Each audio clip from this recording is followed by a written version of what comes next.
So in this video, I'm going to do a little different because we got a lot of ground to cover. So I'm going to use this first introduction to basically go over the car. So this is Richard on the left and Chris on the right. I've known Chris for a little bit. He's into performance. He works on cars privately. He assembled this motor. This is an Evo 8. He has a Haltch plug and play harness, and the accessories was also done by Chris. And basically we're going to tune it. The first thing I do when it comes to Haltch and aftermarket ECUs is basically number one is the timing. The timing sync got to be done. It's not something I was able to capture on video because no one's helping me, and it's a little difficult to kind of get the angle where you see the timing light, but I'm going to make an effort next time. So luckily, Chris, there was a base map in it where I guess Chris downloaded from Haltch and he adjusted a few things. The car started up and it was driving.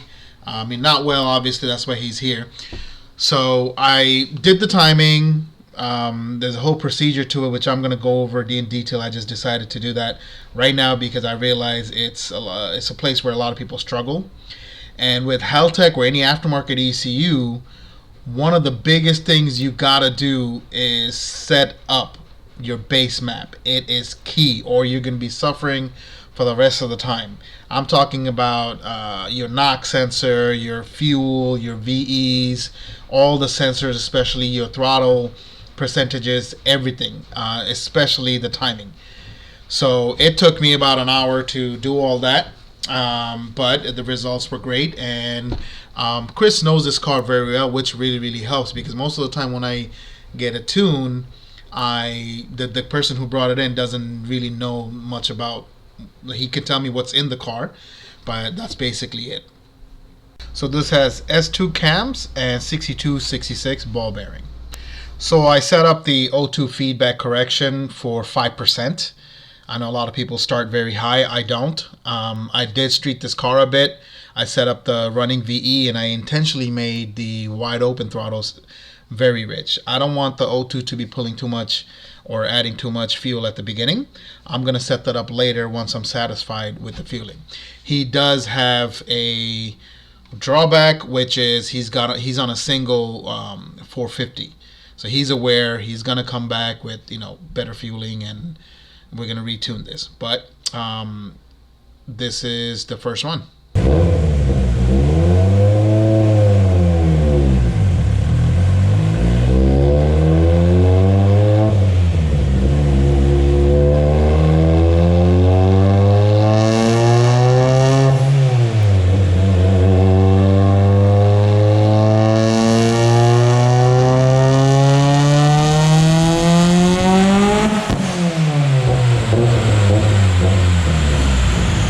So I just hit severe boost cut. We don't know what the reason is, but we're going to diagnose right now. So we checked over the vacuum lines. We checked everything. And then it turns out that Chris discovered that the ECU pin for controlling the boost controller, is not where it's supposed to be. So long story short, after about an hour or so, basically he rewired directly into the Haltch, the boost controller. Especially to the and now we are able to control boost. boost controller.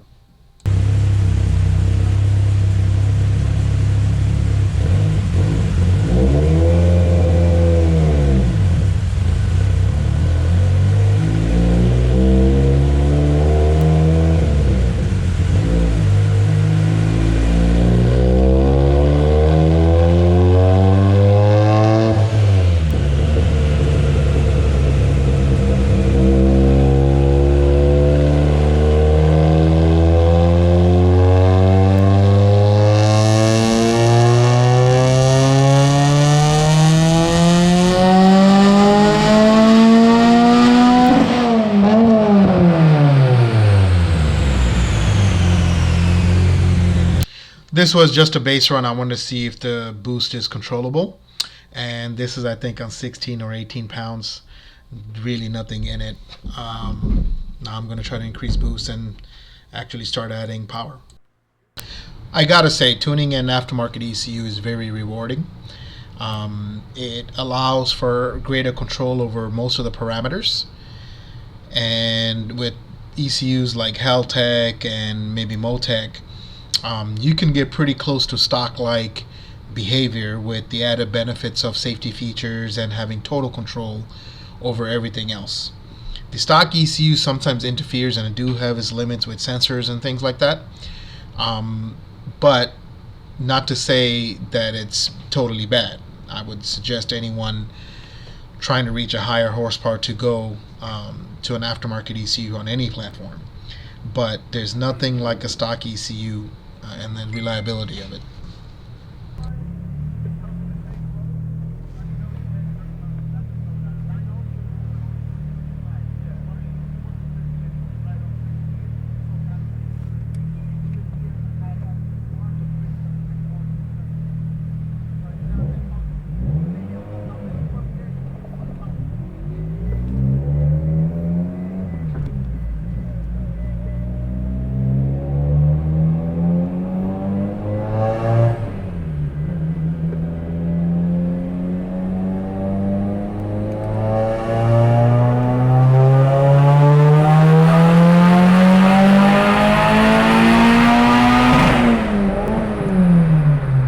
The boost is still low. I'm still ironing out the timing curve and a few other things. But yeah, it's on its way. Again, I just got to keep in mind and keep an eye on that injector duty cycle because of his fuel pump issue.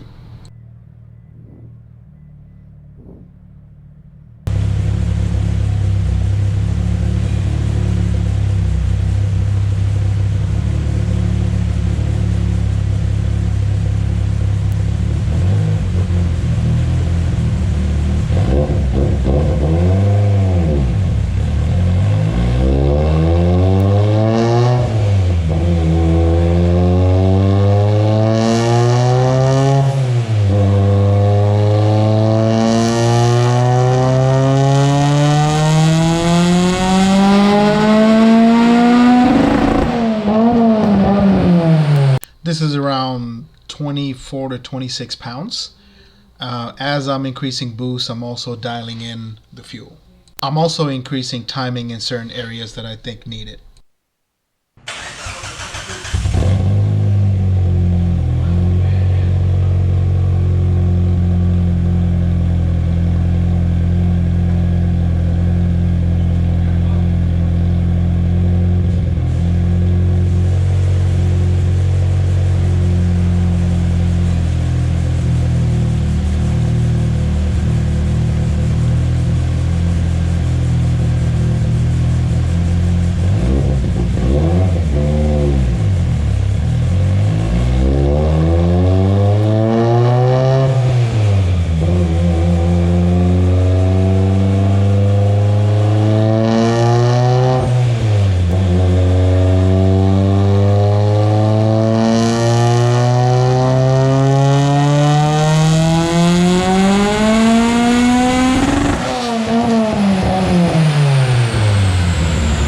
So we're starting to make good power, but I didn't take the sampler off and the graph looks weird, so we're going to switch to miles per hour.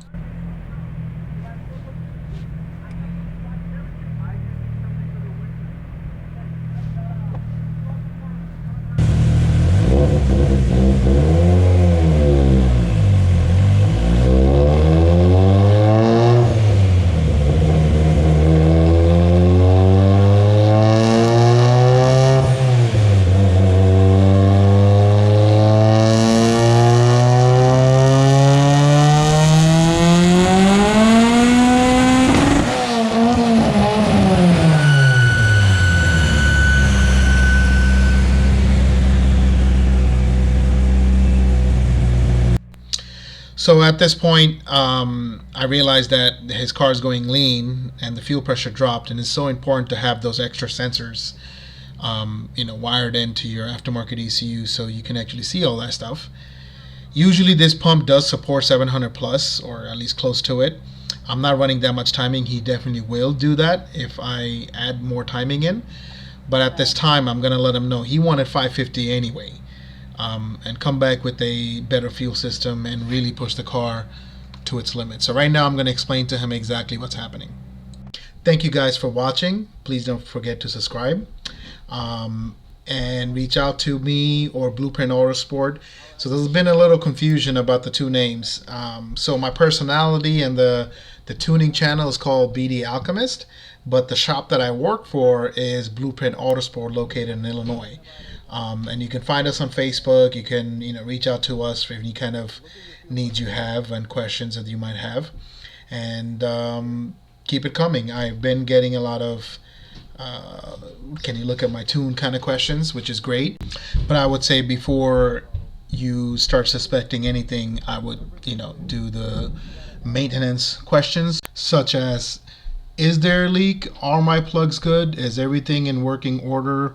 And just go from there. 99% of the time, I would say it's that. Thank you guys for watching, and I'll see you next time on the Dyno.